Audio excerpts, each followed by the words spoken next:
Hi అండి. Welcome to Harika crazy cooking channel.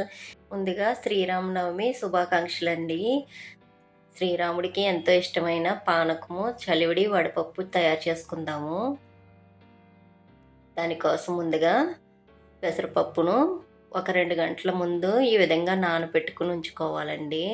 దీన్ని శుభ్రంగా కడిగి ఇందులో ఒక బెల్లం ముక్క వేసుకోవాలి. ఇప్పుడు దీన్ని పక్కన పెట్టుకుందాము. అలాగే పానకం తయారు చేసుకోవడానికి ఒక గ్లాస్ తీసుకుని అందులో మంచినీళ్ళు తీసుకోవాలండి. ఈ నీటిలో బెల్లాన్ని ఈ విధంగా తురుముకొని వేసుకోవాలండి. ఈ పానకాన్ని తీసుకోవడం వల్ల ఒంటికి చలువ చేస్తుందండి. అందుకే శ్రీరామనవమికి పానకం తయారు చేసి ఇస్తారు. బెల్లం మొత్తం కరిగేలాగా బాగా కలుపుకోవాలి. ఈ విధంగా కలుపుకున్న తర్వాత బెల్లంలో ఏవైనా నలకలు లాంటివి ఉంటాయి కదండి, అందుకని దీన్ని వడకట్టుకోవాలి. చూసారు కదా, ఈ విధంగా వడకట్టుకుని తీసుకోవాలండి.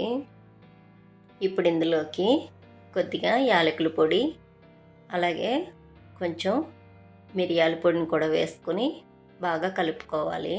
మీకు ఇష్టమైతే కొంచెం శొంఠి పొడి కూడా వేసుకోవచ్చండి. ఇంతేనండి, పానకం తయారైపోయింది. ఇప్పుడు చలిమిడి చేసుకుందాము. చలివిడి కోసం బియ్యాన్ని శుభ్రంగా కడిగి ఆరబెట్టుకోవాలండి. దాన్ని పిండి పట్టించుకోవాలి. ఇప్పుడు ఈ పిండిని కొద్దిగా తీసుకొని ఇందులో సరిపడా బెల్లాన్ని వేసుకుని రెండు కలిసేలాగా కొద్ది కొద్దిగా నీళ్లు పోసుకుంటూ బాగా కలుపుకోవాలండి. ఈ విధంగా చేసి రాముడికి నైవేద్యాన్ని సమర్పించండి. అదేవిధంగా గోధుమ పిండి లడ్డూలను కూడా తయారు చేశాను. అవి కూడా రాముడికి ప్రసాదంగా పెట్టవచ్చండి. ఒకసారి ట్రై చేయండి.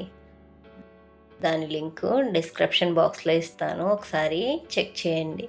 మీకు కనుక మా ఛానల్లోని రెసిపీస్ నచ్చినట్టయితే లైక్ చేయండి, షేర్ చేయండి, అలాగే సబ్స్క్రైబ్ చేసుకోవడం మర్చిపోకండి.